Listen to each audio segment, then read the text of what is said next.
Language language एक ऐसा source है, एक ऐसा ज़रिया है जिसका यूज़ करके आप कम्युनिकेशन को स्ट्रॉन्ग कर सकते। इस लैंग्वेज की वजह से दुनिया में एक इंसान दूसरे इंसान को जान पाता है।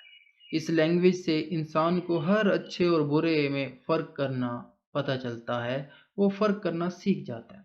अब सवाल ये है कि ये जो लैंग्वेज है, जो हम बोल रहे हैं इस प्लेनेट अर्थ की, हम सब बोलते हैं, हम समझते भी हैं, लेकिन ये लैंग्वेज आई कहाँ से? किसने इस लैंग्वेज को बनाया है? इस लैंग्वेज का सोर्स क्या है, ज़रिया क्या है, ये कहाँ से आई? इस सवाल का जवाब जब हम ढूँढने जाते हैं ना, तो हमें कहीं न कहीं इसका जवाब डिवाइन सोर्सेज़ में मिलता है। यानी गॉड ने जो सोर्सेज़, जो सहूलतें, जो ज़रिए, जो चीज़ें दी हैं ना, उनमें कहीं न कहीं लैंग्वेज का ओरिजिन है। यानी लैंग्वेज का स्टार्ट, बिगिनिंग छुपी हुई है। अब जब हम डिवाइन सोर्सेज ऑफ गॉड को देखते हैं और इसमें डिवाइन सोर्स ऑफ लैंग्वेज हमें नज़र आती है, यानी गॉड ने जो चीज़ें बनाई है ना, उसमें कहीं ना कहीं लैंग्वेज छुपी होती है। अब वो कहाँ से आती है? फर्स्ट हम देखते हैं बाइबल में।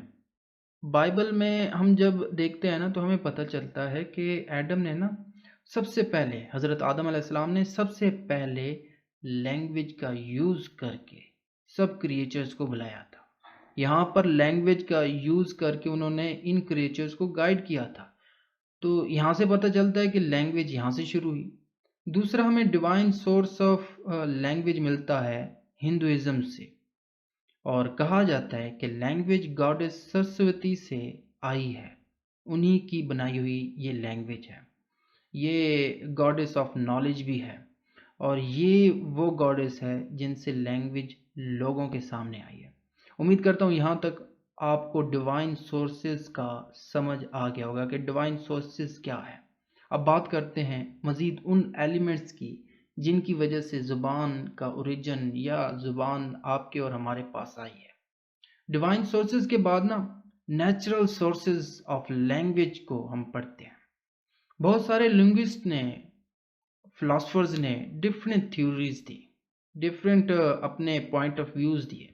सबसे पहले इन लिंग्विस्ट्स की बात करते हैं जिन्होंने कहा है कि मर्द और औरतों ने ना अपने आस पास की नेचुरल चीज़ों से नेचुरल साउंड सुनकर, नेचुरल चीज़ों को इमिटेट करके, नकल करके, कॉपी करके लैंग्वेज को सीखा है। ये फिलोसफर्स का मानना है। अब नेचुरल साउंड्स हर जगह पर डिफरेंट होते हैं। हमें कैसे पता चलेगा कि इन्हीं नेचुरल साउंड से लैंग्वेज बनी है? खैर, इस बात को साबित करने के लिए 19वीं और 18वीं सदी में यहाँ पे कुछ थिंकर्स आए, कुछ फिलोसफर्स, कुछ लिंग्विस्ट्स आए।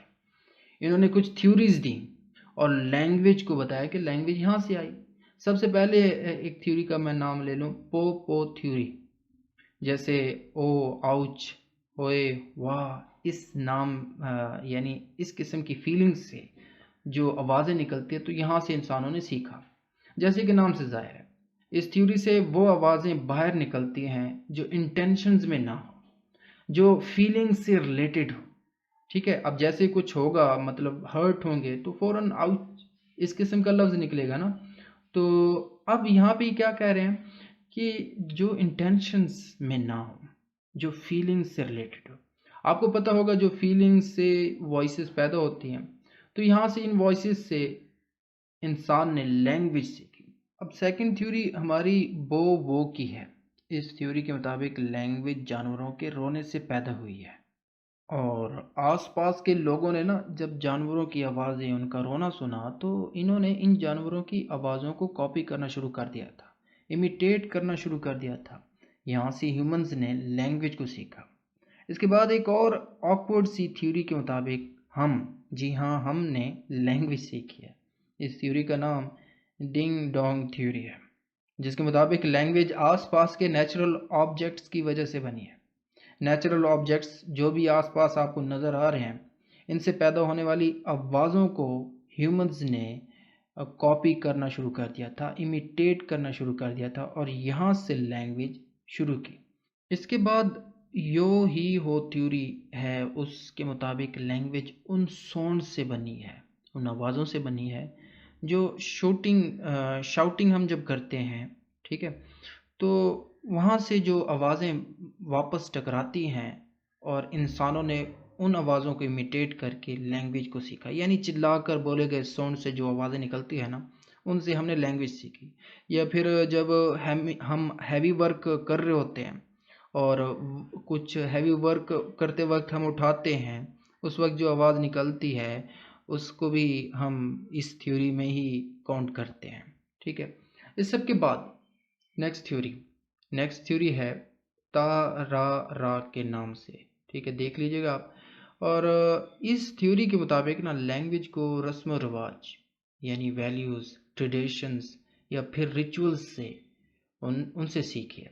कैसे सीखिए? जैसे रिचुअल्स परफॉर्म किए जाते हैं और ख़ास रस्म रिवाज परफॉर्म किए जाते हैं, उनसे जो आवाज़ें निकलती हैं, उनसे जो साउंड्स निकलते हैं, जैसे रिचुअल्स डांसेस हो गए, ठीक है, उनसे जो साउंड्स निकलते हैं, तो हमने वहाँ से लैंग्वेज सीखी। उसके बाद द सिंग सॉन्ग थ्योरी है। इसके मुताबिक लैंग्वेज को ना हमने प्ले करते वक्त लाफिंग से, खांसी की आवाज़ों से सीखा है। कोई खांस रहा है ना, तो उससे जो साउंड्स निकल रहे हैं, तो ओल्ड टाइम में लोगों ने शायद ये आवाज़ सीखी हो। लाफिंग से जो साउंड्स निकलता हो, उससे कहीं बोलना सीखा हो।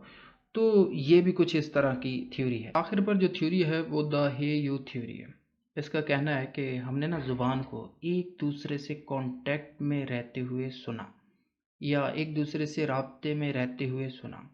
जैसे हे इट्स मी, अब ये हे इट्स मी, ये कांटेक्ट में रहते हुए जो आवाज़ें यहाँ से निकली है ना ओल्ड टाइम में, तो यहाँ से हमने लैंग्वेज को सीखा। अरे क्या बात है, वाह क्या बात है। तो इस किस्म की चीज़ें, इस किस्म के एक्सप्रेशन सुनकर इस थ्योरी के मुताबिक हमने लैंग्वेज को सीखा।